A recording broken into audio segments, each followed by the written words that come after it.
pada diri kita. Saya sebagai pimpinan DPR, sebagai wakil rakyat, camat, sebagai camat, kepala desa, semuanya hari ini punya amanah yang tentu dengan amanah yang diemban, bagaimana kita jalankan, kita tunaikan dengan baik. Itu semangatnya politik adalah intinya al-amanah, kepercayaan. Sementara kalau hukum itu intinya adalah keadilan. Maka kalau kemarin kita sedang digoyang dalam isu nasional tentang Omnibus Law, ini sedang digoyang tentang urusan hukum. Dan hari ini kita sosialisasi bukan dalam taraf sedang pembahasan, dalam taraf sudah mau diimplementasikan hasil diskusi, hasil pembahasan antara eksekutif dan legislatif di gedung DPR, sehingga hasilnya hari ini akan kita sosialisasikan. Tentu kalau kita berbicara politik semangatnya al-amanah, berbicara hukum semangatnya adalah al-adalah, keadilan. Maka kalau dua hal itu sudah hilang, maka hukum hanya akan menjadi cerita dan politik hanya akan menjadi ambisi kekuasaan semata. Oleh karena itu, Bapak sekalian yang kami hormati, hari ini kita sedang menyelenggarakan sosialisasi. Syarat untuk penerapan aturan, syarat untuk penerapan aturan atau undang-undang itu adalah satu, hendaknya masyarakat tahu terhadap aturan yang akan dibebankan kepada masyarakat, dan itu medianya dengan cara sosialisasi. Jenengan sebagai aktivis yang ada di masyarakat, pemangku kebijakan di masyarakat, tentu melalui jenengan bisa disosialisasikan kepada masyarakat umum, sehingga masyarakat mengetahui betapa penting aturan ini dibuat. Kenapa penting? Karena perda yang sudah ditelurkan ini tidak sedikit biaya yang kita keluarkan. Ada ratusan juta uang rakyat yang dikeluarkan untuk menelurkan satu perda.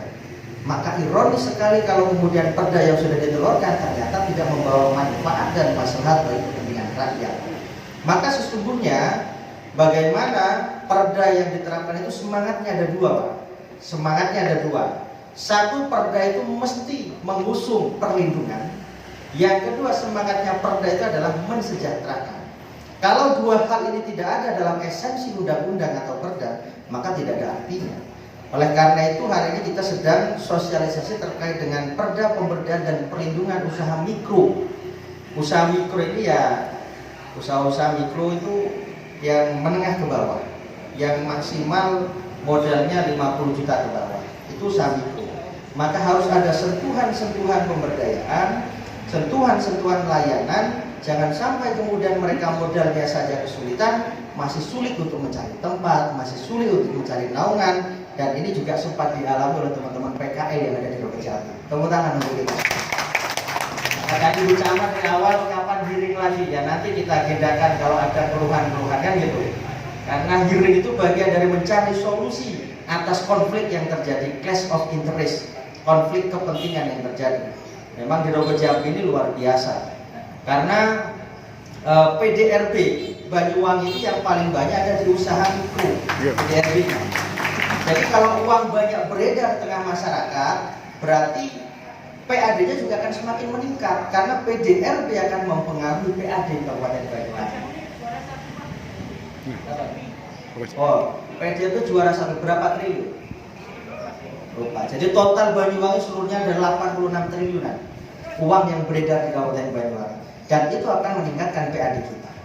Jadi semangat perda itu yang pertama adalah perlindungan, yang kedua adalah mensejahterakan. Syarat untuk diterapkan, ya satu, sosialisasi. Dua adalah hendaknya kita tahu bahwa aturan itu datang dari pihak yang berwenang.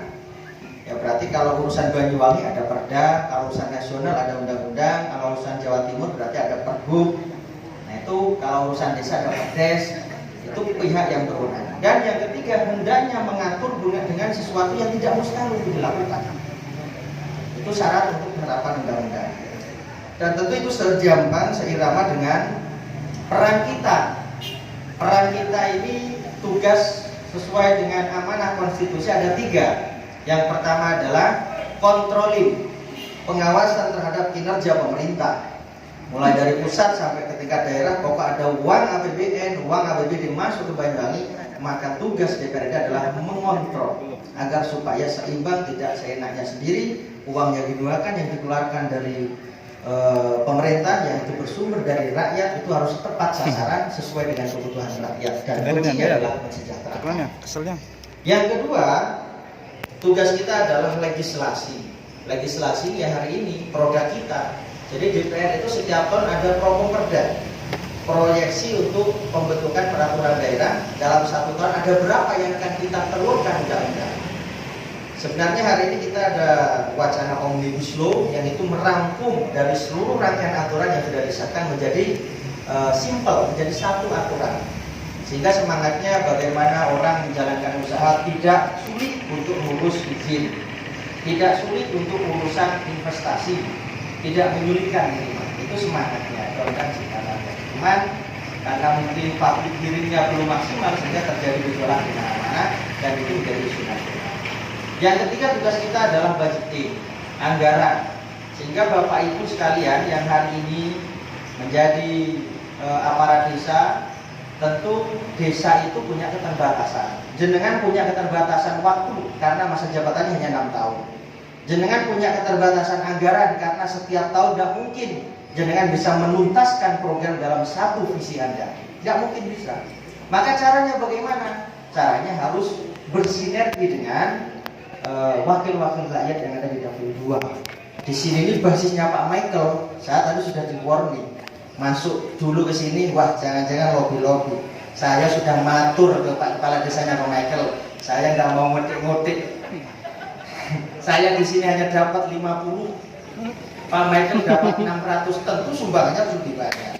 Makanya tadi Pak Michael sebelum jadi DPR sudah banyak investasinya. Koyo-koyo, ngewu, tolongewu. Ternyata harapannya beda Pak ya. Jadi begitu Bapak sekalian yang saya hormati, dan selanjutnya saya kasih kesempatan pada sahabat saya Pak Michael sekali nanti untuk membuka dan memberikan kesempatan berkata biar sama-sama.